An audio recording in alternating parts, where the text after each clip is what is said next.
And just recap, several of you were here this morning, but not everybody. But we ended with the period at the end of the 1970s, and the return to preeminence of Deng Xiaoping. But just to give you a little bit of background on that, because it helps to understand his role in all of this.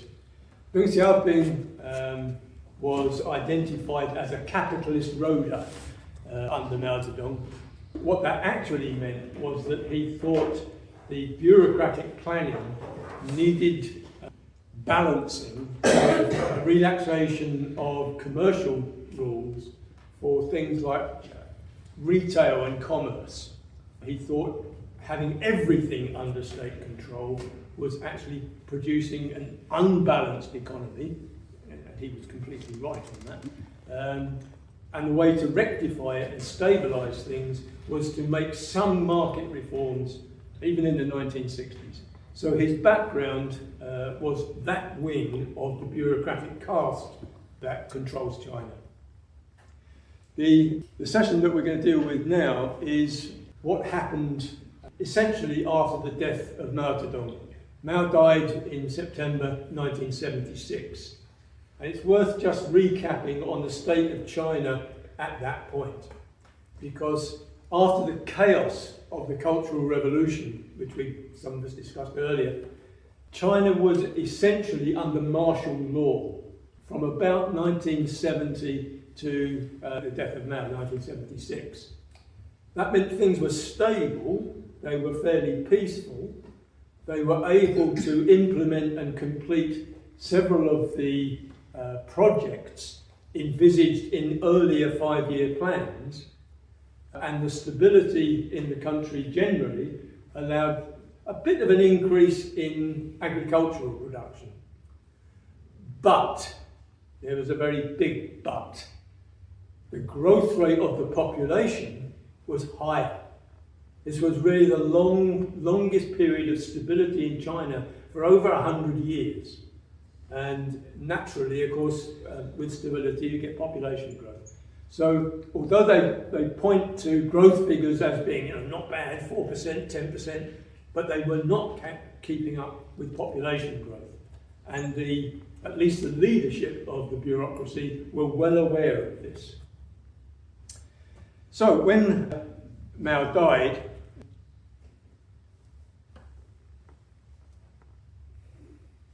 there were many within the bureaucracy who realised that something was going to have to change pretty damn quick. Otherwise, there was going to be popular unrest, and you know how Stalinists feel about popular unrest.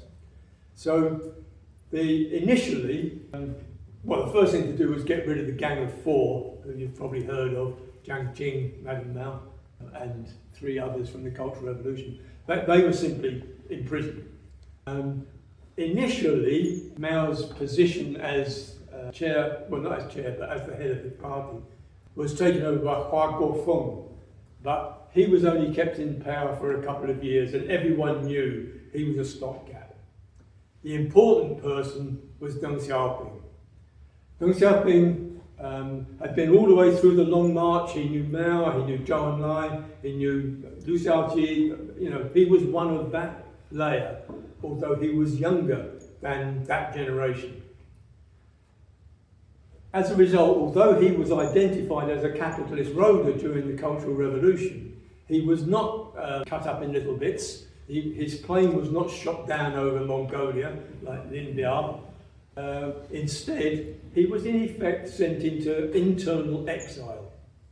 And he ended up in Guangdong, which is the province of China nearest to Hong Kong. Okay? That is significant because the proximity to Hong Kong means that there has always been a certain amount of trade between Guangdong and its capital city, Guangzhou, and Hong Kong. So Guangdong is always a little bit different from the rest of China. And that's a thing to bear in mind.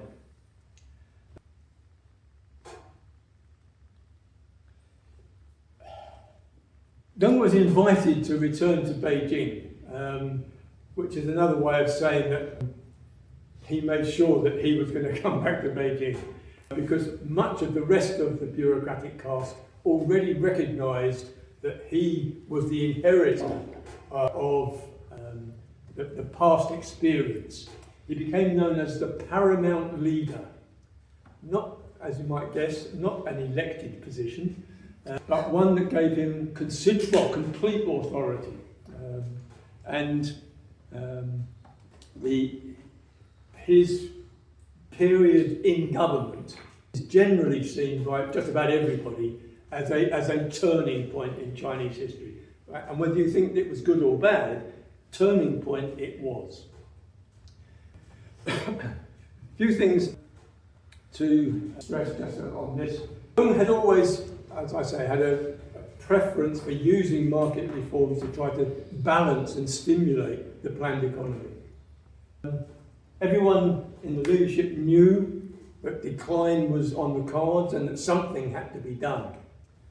But there were also, although I'd say it was under martial law and it was all rather grey and stable, there were a number of important changes already underway. The first is with regard to the international relations. The meeting between Nixon and Mao signalled a real change in the international balance of forces. We discussed this morning the way in which the Sino-Soviet dispute broke out in the late 60s. Throughout the 60s, China was pretty much internationally isolated at the diplomatic level. They were, of course, you'll recall, well, some of you will recall, some of you will have heard of the fact that the Vietnam War was reaching its end. It was obvious America was losing. So America had good reason to want to reassess its position. China had already disappeared from the Soviet sphere of influence, and it was therefore very significant that Nixon went to Beijing to discuss with Mao Zedong future relations. Out of that came the recognition of China as having a security seat on the Security Council of the United Nations, and Taiwan being given the back seat, so to speak. So this was important. On top of that, you may be thinking to yourself, what the hell, who's Dajai? Well, Dajai is a place. It is a place where they discovered oil in the 1960s. And it was lauded as, evidence of the potential growth and splendour of the Chinese state, etc. And for several years, production developed at about between 10 and 12% per year. So, at last, some good news. So bear that in mind. Right.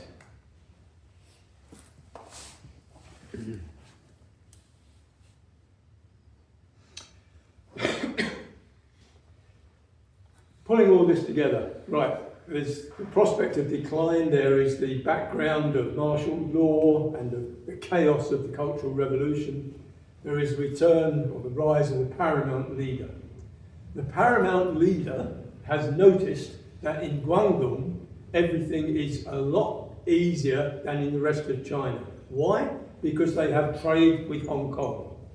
They can sell merchandise into Hong Kong, they can import from Hong Kong. Hong Kong is, it's a colony, but it's also quite an important trading point and production point into what was the British Empire and then into the Commonwealth. Looking at the way in which this worked in Guangdong, it was obvious Guangdong was as subject to the plan as anywhere else. But in addition to the plan, there were provisions for trade with Hong Kong. This included cheap textiles, cheap shoes, cheap old rubbishy old furniture, and vegetables and, very importantly, fresh water. Hong Kong doesn't have much in the way of fresh water. So there was a continual trend of development and interchange and cash. And this, I think, formed the background for Deng's initial plans for stimulating the planned economy. Allow some increase in commercial trade. At the same time, in 1976-77, the year after Mao died, it's like, well done. After Mao died, I mentioned that population growth was outstripping production. In two provinces, Anhui and Sichuan, the peasants gave up on the commune system. They refused to obey commune orders anymore, and they went back to what we would recognise as family farming.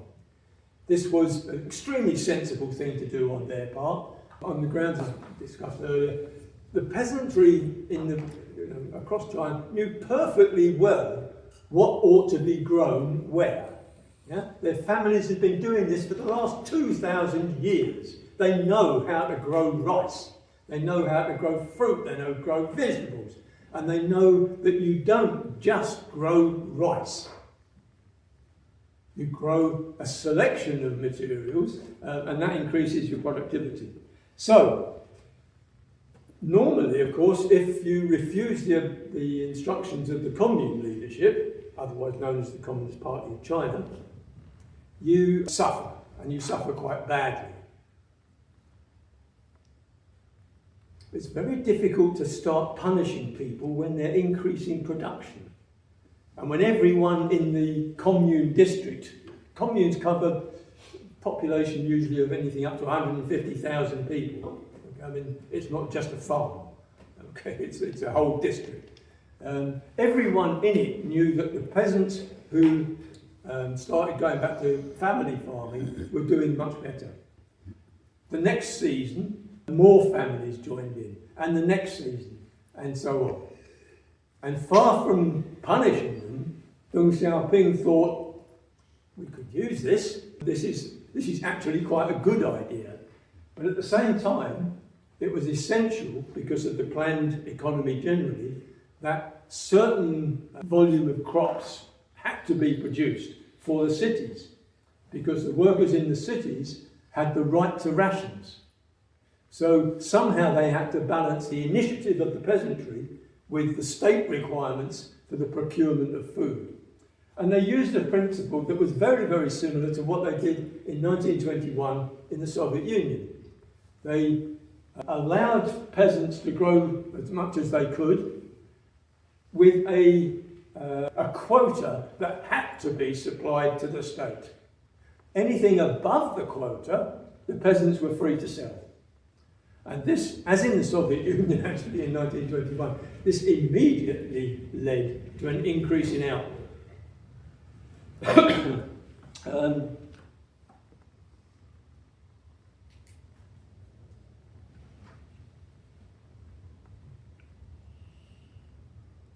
It's worth mentioning that this, having been allowed in Anhui and Sichuan, was now extended to the rest of China. So all China's peasants were allowed to control their own production, providing they produced the quota that the state had to have, and then it could go to the market.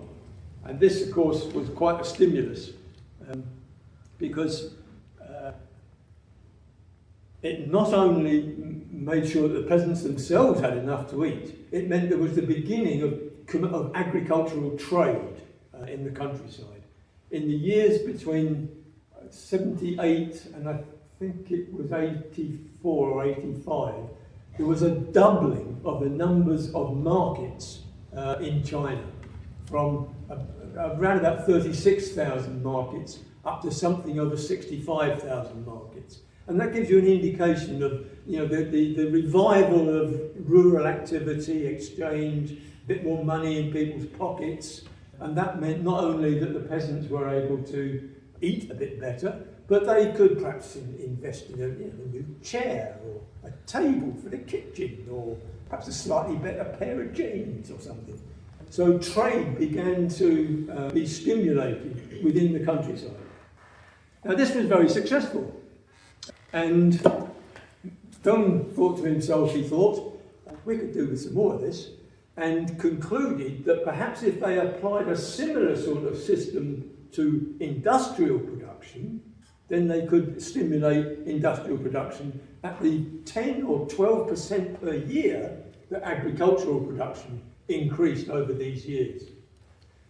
So they issued instructions that enterprise managers under the plan were free to experiment with developmental products and things, providing they did hit their plan targets.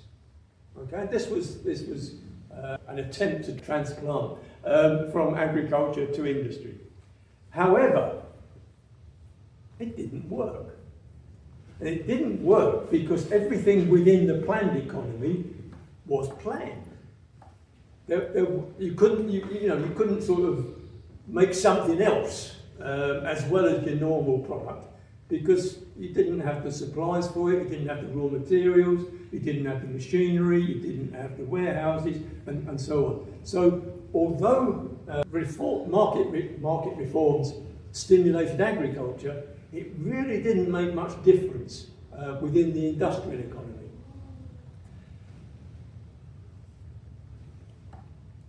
The problem was compounded by the failure of the great plan for Deng.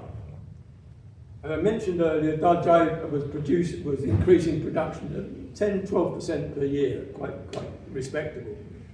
But from about 78, 79 on, they made no new discoveries of oil. And therefore, although they still had Deng, they didn't have the extra production that they had anticipated. And that really mattered because they had already decided to use the foreign exchange from the sale of that oil for the importation of modern technology. They knew perfectly well that Western technology was streets ahead of theirs. The best they had was what they had in effect inherited from the Japanese occupation of Manchuria. That was in 1931. And so the industrial standards, etc., had moved on since then. So they had a serious problem. They had to pay for the new technology, but the means of payment, which they had anticipated from Deng, it just wasn't materialising. So they had to think of pretty quickly of some other way of attracting or getting foreign exchange. Okay, they could get some from Hong Kong and they could increase a little bit, but that wasn't enough.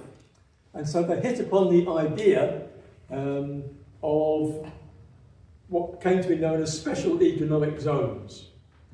These were, for the most part, a bit like, in many countries, in this country, towns which have an industrial estate at the edge of town. A few acres, 3 or 4 factories, or some kind of output mechanism. And they thought that's where they start. There were 4 in China. Ironically, the model was actually taken from Taiwan, which is a bit ironic. But anyway, that's what they did, with one exception.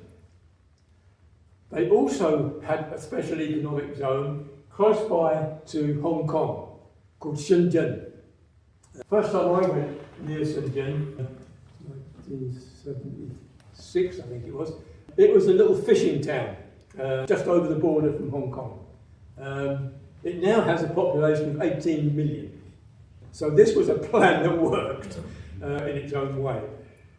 The idea was that the state would provide, obviously, the land, it would supply the labour, any necessary energy requirements and transport requirements, but foreign firms would be allowed to invest in those territories, build their factories, import raw materials, and export finished goods. Okay, so there was no expense to the Chinese for importing the raw materials, and there was no possibility of the state monopoly of foreign trade being infringed by production, even though it was owned by foreign corporations.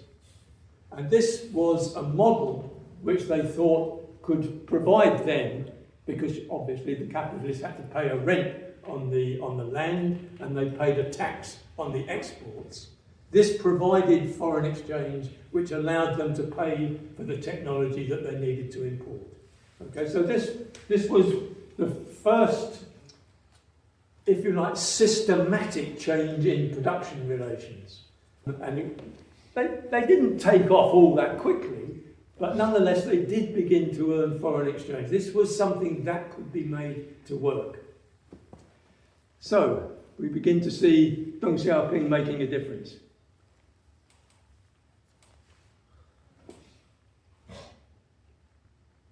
In 1982, good, get in there, thank you.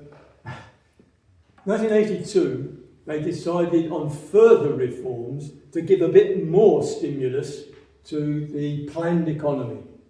It hadn't really worked very well the first time round, just by telling managers that they could, if they wanted to, increase production and things, because they didn't have the materials or the wherewithal. What was now proposed was that they could legitimately go off plan for some of their production. And managers by now were realising that the increase in agricultural trade and the development of more markets meant that they could use their factories to produce things not for the plan, but for the local market. And they could buy raw materials on the local market, and they could exchange goods between themselves if they were allowed to. And Deng's market reforms now allowed them to do that. So for the first time, there are inroads into the planned economy, but it's there in order to reinforce the state production. Okay, that's its purpose. The other thing they realised was that in doing that, there was, as you might expect, workers said, well, where's our share? You know, we're doing this increased production, we know damn well you're selling it on the local market, how about some comeback for us? And workers' rights began to be an issue. And so they actually went as far as to change the constitution of the state to allow for the employment on a temporary basis of industrial workers. Workers employed on that basis did not have the guaranteed rights of what were called the urban industrial workers. And that meant that they could be used to work on this off-plan production, and if it went up, you could employ a few more. If it went down, you could sack them, which you couldn't do with the industrial workers. Industrial workers had a right to work. And so this was also, it's on the fringes of the plan, but it's an inroad into not only the economic system, but also to the workers' rights.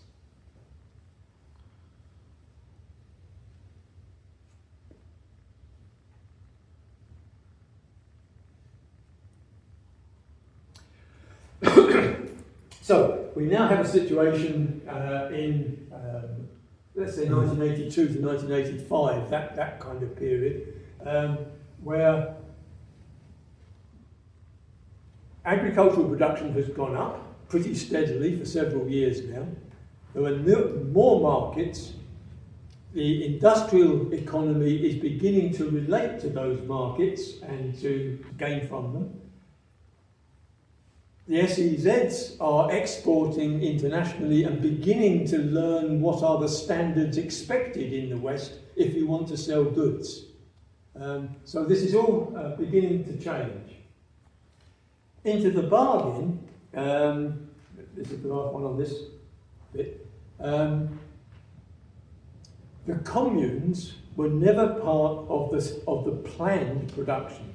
Okay? They were state-owned, but they weren't part of the plan. Nonetheless, within the communes, there were actually quite a lot of production facilities for processing agricultural raw materials. It dawned on people, now that they were making some money from local markets and trading, that they could make good use of these workshops and small foundries and tractor repair stations and whatever, that they also could be a stimulus to the economy. And therefore, they set up what were called township and village enterprises, poetic name. And these were units of industrial production outside of the plan and particularly oriented to the agricultural economy and the consumer economy in the countryside and the smaller towns.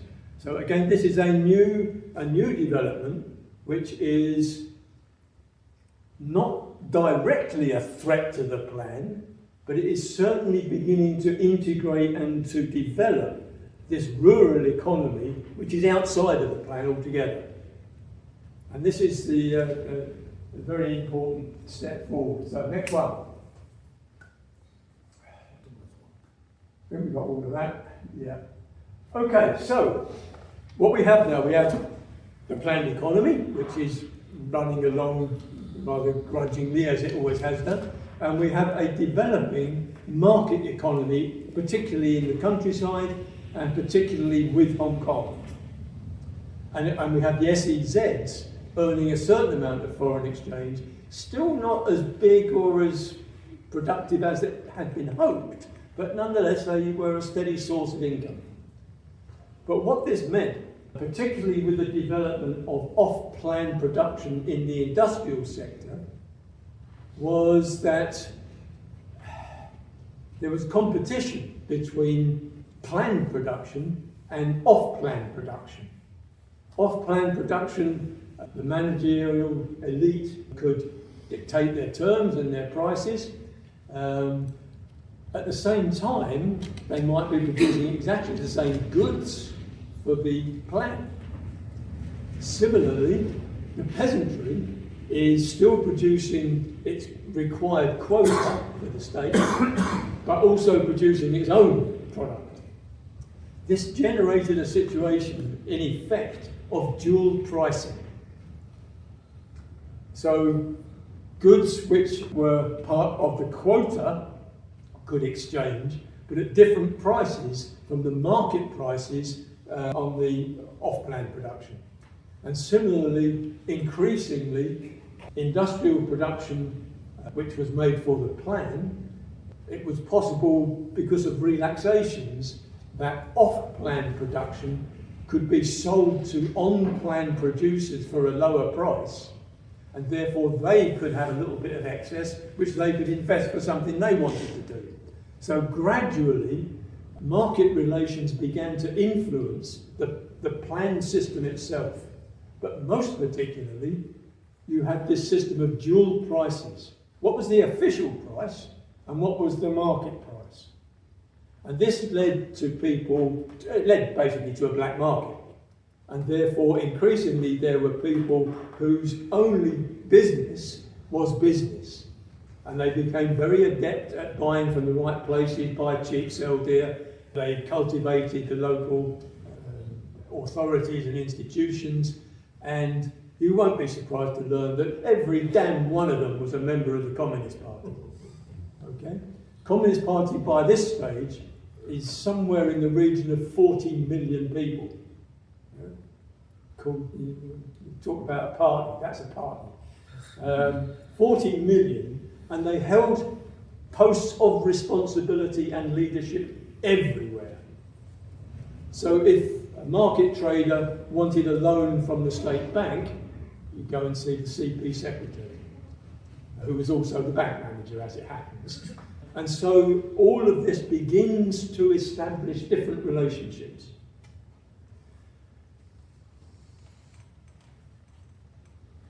People notice things like that. And gradually a public debate begins to take off. What's going on? Why are we still using the plan when the market's so much better? And you've got a supply of returned academics who had been sent abroad to study Western techniques and things. They returned and they said, this is balmy, you're still planning, it doesn't work. You want to get on the market, that's the way to do it. So there begins to be a public debate about how best to stimulate the economy, with the CCP still controlling everything, of course, And a recognition within many levels of the party that actually the market reforms, actually they're working pretty well. And Deng's idea that this was the way to go forward and to stimulate exchange, he got it right, didn't he? And increasingly, the problem became one of control.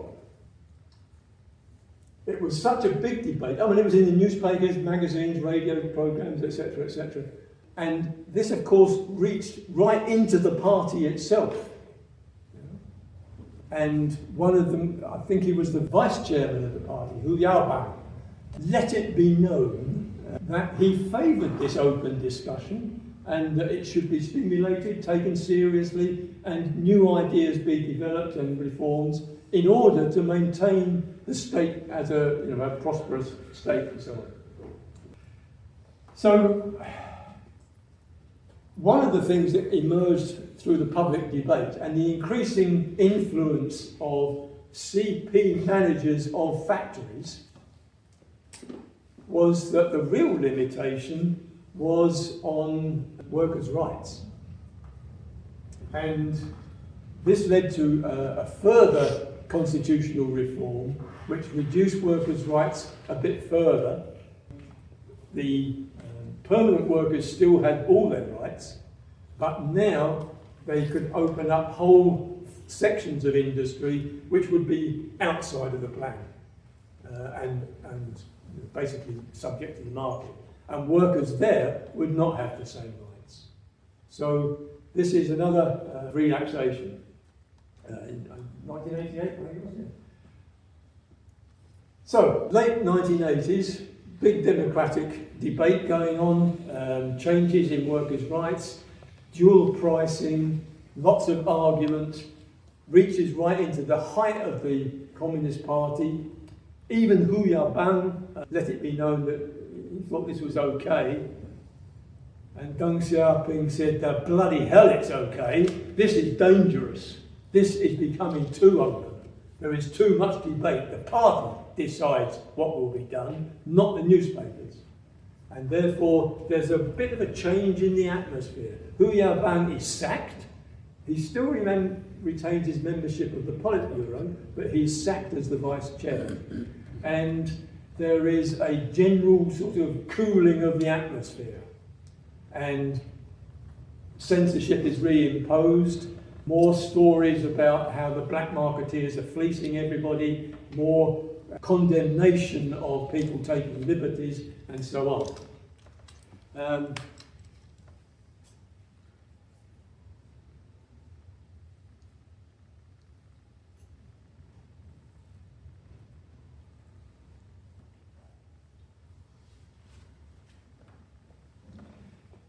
It takes place, of course, in an international context. We're talking about the late 80s, 1988 in particular. The Soviet Union is in the midst of, well, it's beginning to collapse.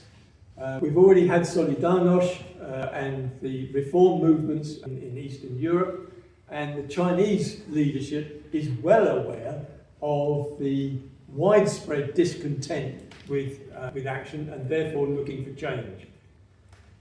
This was the background to suppressing reforms and things, and it added to the sense of foreboding within China. This came to a head in early 1989 when Hu Yaobang died, as people do. But his funeral became an event in itself.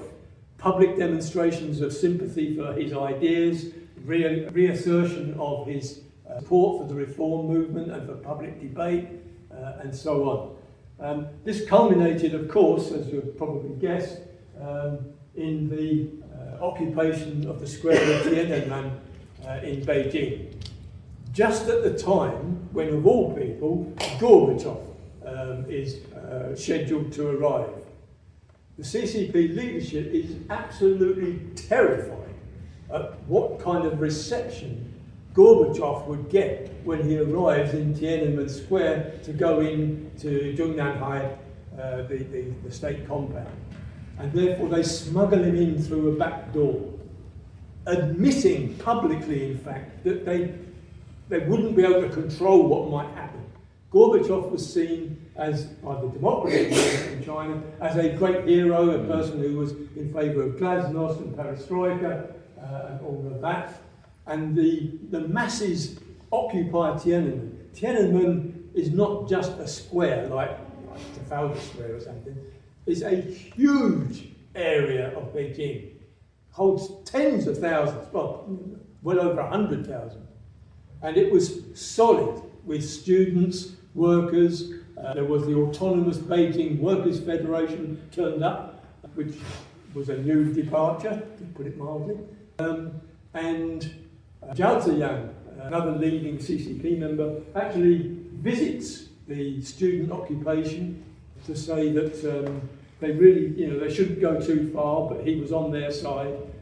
And this was taken as a real danger by the hard line in the CCP.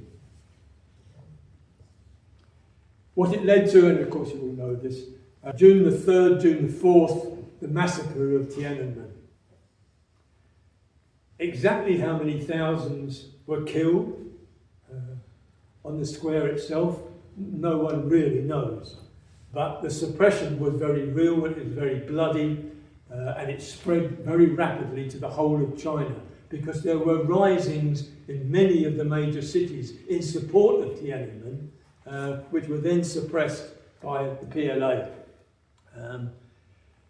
Deng Xiaoping oversaw this, but the guy who actually organised it and led it as the head of government was Li Peng, who authorised it all, and oversaw the reimposition of a much tighter application of the old planning system. The repression was very violent, but the following 2 years, you could say the order was restored. The plan was reinvigorated, and the emphasis on the need for foreign trade, etc., was all sort of downplayed, for a couple of years. They got inflation back down, price controls were instituted, and Chen Yun, who was actually a veteran of the recovery from the Great Leap Forward, he thought he had got everything back under control again, using the same techniques of restoring planning. However, the fact of the matter was the population was still growing, production was static, trade was going down, foreign currency couldn't be earned, and therefore this could not go on. And Deng Xiaoping realised that. But in the aftermath of having suppressed the working class movement really bloodily, felt that he was in a position to control things more easily. And in 1992, he wrote the next one, I think. Yes. He realised that the only place where there was still a certain amount of economic growth and prosperity was once again in Guangdong, because Guangdong still had its trade links with Hong Kong. And he went and toured, he called it the Southern Tour. He went down there again, of course he was very familiar with the area, and came back saying, to be rich is glorious. This is news to everyone, although it had a remarkable similarity to a remark by Bukhari. Enrich yourself. Enrich yourselves. And indeed, Deng Xiaoping was a fan of Bukhari, it turned out. But anyway, I digress. It was decided that the example of Hong Kong, the continued development of the market and exchange with Hong Kong, foreign currencies, etc., was something that could now safely be applied across the country, because the movement had been suppressed and there was, no one was going to take advantage of it. The black marketeers wouldn't take advantage of it, or the workers. And therefore, Deng presented a plan to the 14th Congress of the party November 1992, proposing that the planned economy be dismantled. And I stress the word dismantled because they had seen what happened in Russia with the so-called Big Bang, where you just stop everything, you declare free market, you privatise everything in sight, and the gangsters take over, and there's a complete collapse of the economy. They didn't want that. They were absolutely determined to stimulate the economy whilst containing and remaining with the dictatorship of the CCP. So they planned the end of planning. And they did it very, very systematically.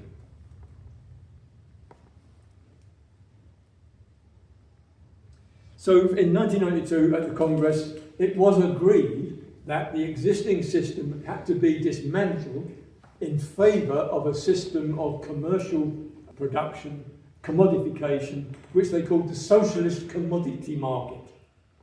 Socialist because the CCP controls it, commodity market because it's a commodity market, i.e. it's capitalist. This was not done immediately, and that's why we say that it's from this point that the Chinese state becomes a bourgeois state. Yeah? It is acting in defence of private capitalist interests, rather in the way that the workers' state in 1917 existed on the basis of capitalism, but was working for socialism.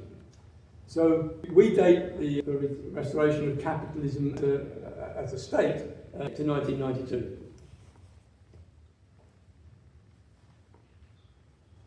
It took them 3 years to decide exactly how to do this, but basically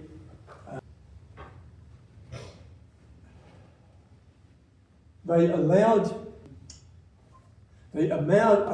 managers to grade their enterprises, and they had the kind of motto of hanging on to the big, let go of the small.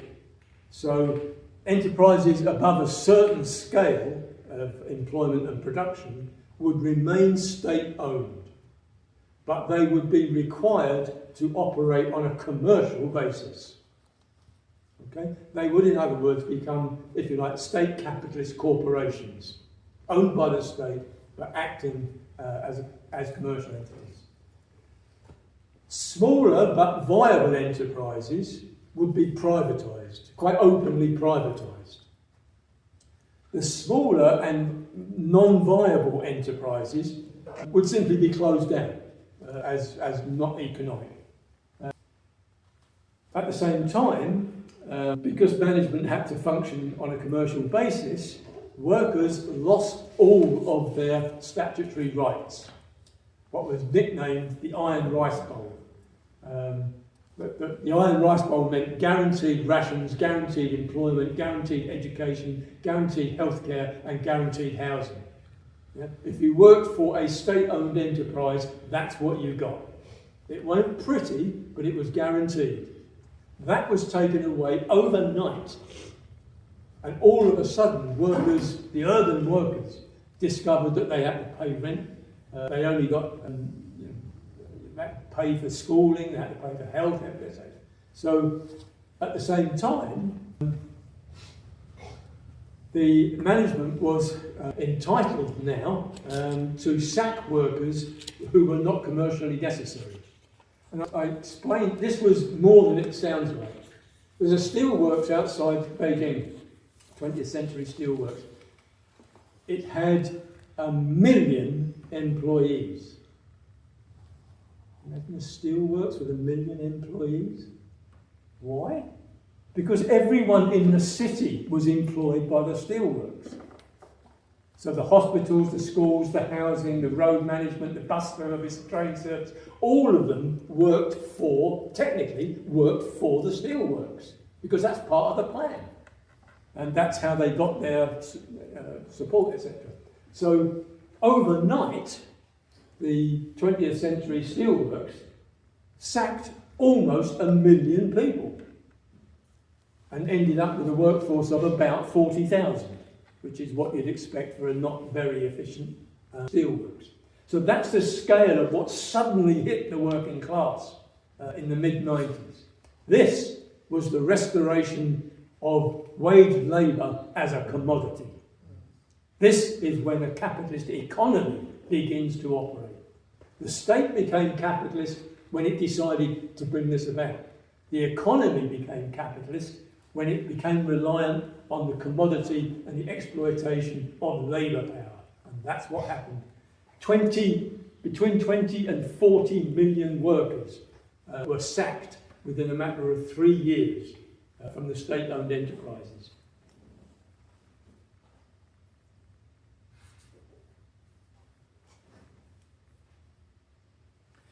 Right, going on too long. Very quickly, at the same time as all this was happening to state-owned industry, the private industry that we saw developing in the countryside and the township and village enterprises and all of that was beginning to mesh into the new economy. At the same time, more special economic zones had been opened, and they were now becoming highly productive. Although most of them were just about the size of an industrial estate that you might see anywhere in Britain. Shenzhen, which I mentioned, was completely different. Shenzhen had an area of 17 square miles, within which anyone from abroad could build a factory and produce.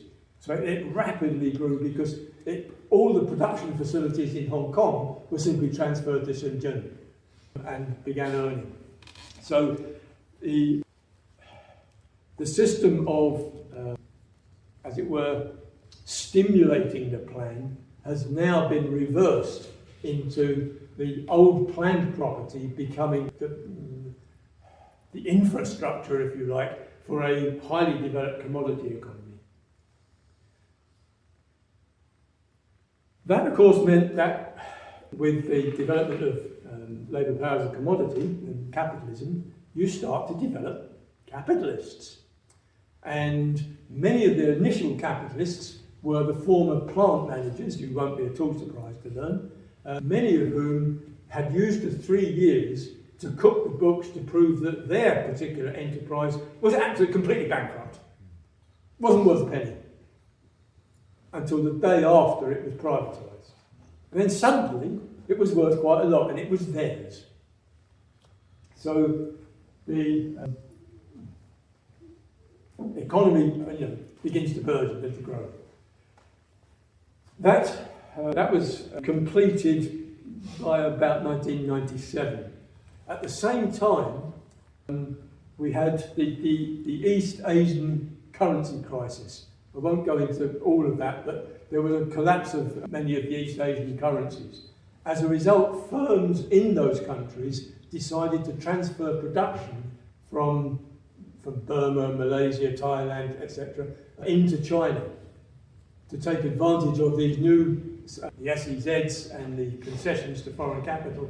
If you invested in China, you got special bonuses, you got free energy supplies, all kinds of things. So you had a big influx of foreign capital into China at the same time. And in the background, negotiations to join the WTO had been progressing and were now finalised. The idea, particularly the US, was very, very keen that China should join the World Trade Organization. Why? Because they saw China as a huge potential as a market. And I mean, in our terms, they look forward to China, this huge economy, population of about 1,300 million at that time. What a market! We could, that's some semi-colony you can exploit. And that was the plan, was that it should be reduced to a source of cheap consumer goods, cheap construction goods for the rest of the world. This, of course, which it was, made it possible for American capitalists and European capitalists to hold wages down because cheap consumer goods from China could subsidise production in America. So The combination of all the reforms that we've looked at, plus entry to the WTO, actually stimulated a huge increase in production and trade. This is the period, if you like, of the first Chinese boom cycle. It was reinforced, actually, I mentioned the dot-com crash. America had a huge financial crisis in 2001. Wages were very, very low, there was huge bankruptcies. Very, very cheap goods from China were a very, very useful way of stabilising matters in America, which was a ready market, plenty of effective demand in America, and therefore the Chinese production system was given a huge boost. Something like 200 million people migrated from the Chinese countryside into the cities of the coastal provinces in just about 6 years. 200 million people, all of them looking for work, all of them disciplined, all of them used to control by the CCP and its network, and all of them therefore splendid objects for exploitation.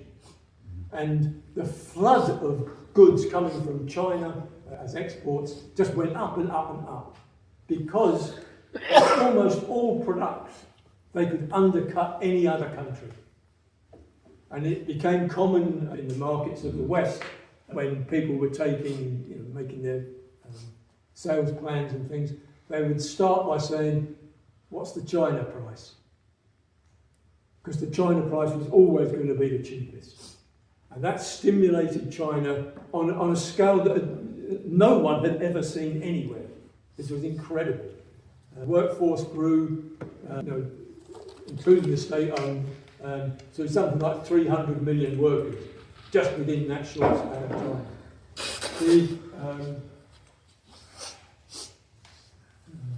So, in that brief time, by undercutting just about all competition and going steadily up the value chain with more and more sophisticated goods, more and more expensive goods, but cheaper than anyone else could produce them, you had the necessary consequence of a capitalist boom. First of all, they put most of their competitors out of business, which shrewd move, you might think. But that meant that all the Chinese corporations were now competing with each other. And that is a different kettle of fish altogether, because they had been used to easy money. Now they had to compete with each other. And the profit line, sank and sank and sank. In 2006, for the first time, there was a general increase in the price of Chinese production. And that fed through into higher consumer goods prices in the West. It was a factor, it's not the only factor, but it was a factor in what they call the subprime crisis, which I think we'll get something on it next. Yeah. I won't go into the Great Financial Crisis, but you've probably all heard that there was a Great Financial Crisis. That had a huge impact right around the world, everyone knows that. In China, because of all the factories had to operate on a commercial basis, and they had completely lost their markets overnight, factory after factory started closing down. Tens of millions of workers were put out of work with no safety net at all. They were not registered industrial workers. They had no rights. Their rights belonged in the village that they came from. And that was the only place they could go. So you have a huge, huge social crisis. On an unbelievable scale. 200 million workers were affected. They weren't all made unemployed. But about anything up to 40 million were unemployed within a matter of weeks of the September crisis of 2008 going into 9. The question therefore was what to do. How do you get out of this one? And that goes on to the next one.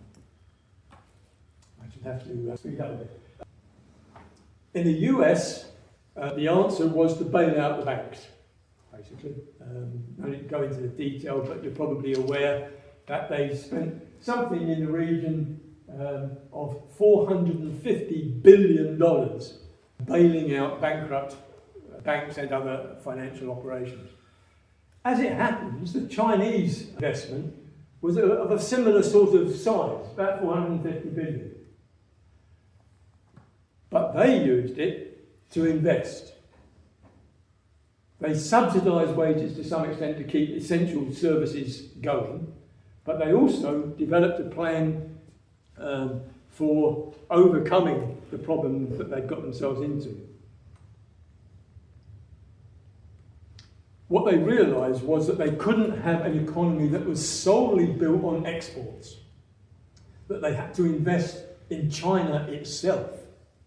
And they put 450 billion, or equivalent, into a systematic extension of the economy. Infrastructure, airports, underground railways, high-speed railways, new docks, new warehouses, new cities indeed. And that, first of all, very quickly began to absorb the unemployed. It spread the industrial revolution, if you like, was spread to the interior of China as well as the coastal cities, and it dragged in imports on a scale never seen before. In 2011, China used 85% of all the cement produced in the world. Just think about that. You know? The only place in the world that was building anything was China. And that was the basis for a huge growth in output, said to be as high as 12%, 13% by 2011, 2012. This was an extraordinary achievement. And of course it absorbed the working class and it built up new structures and so on and so forth.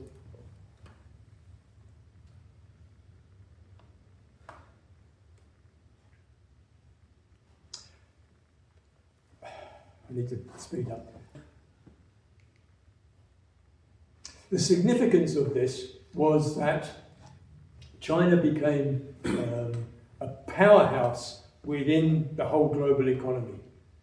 States like Australia and Brazil were pulled out of recession just by the exports of their raw materials and goods to China.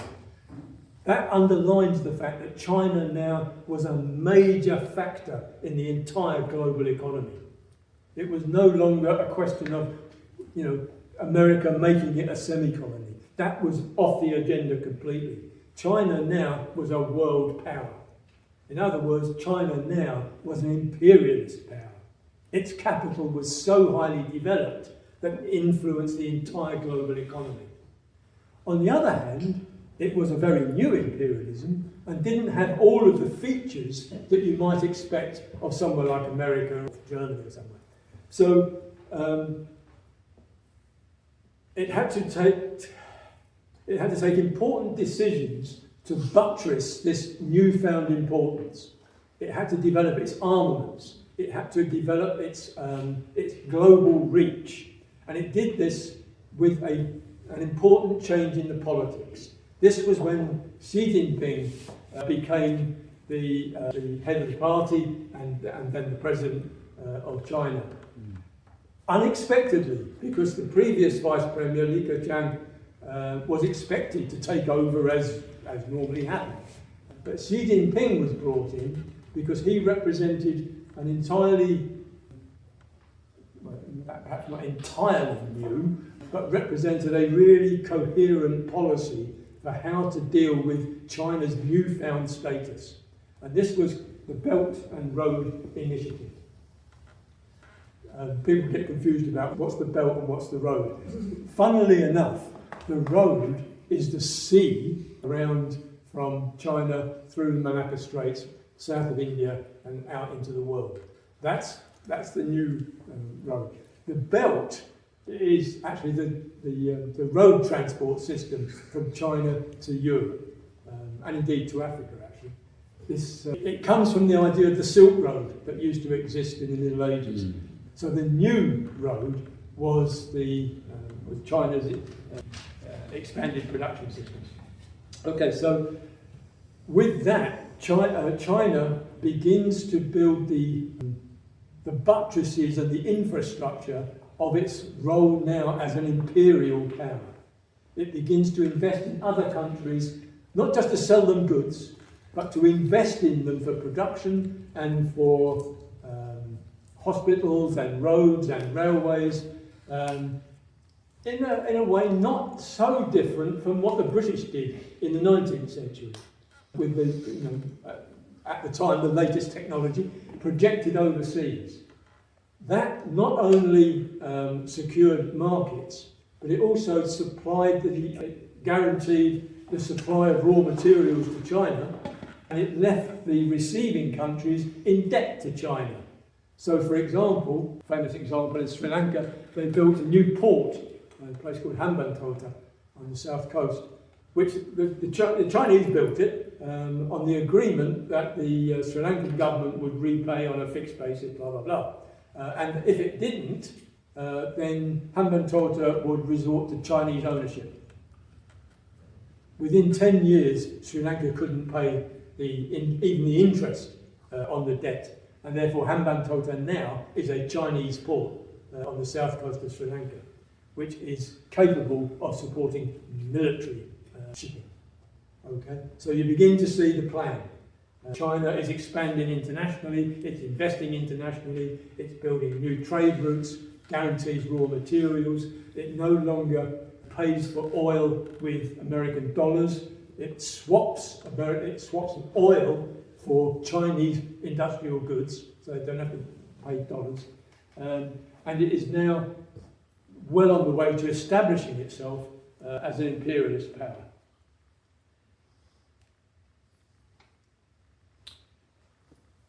We don't have, well, I need to stop. That is the story of how it went from a degenerate workers' state through a series of reforms which gradually added up to a qualitative change in the entire production system.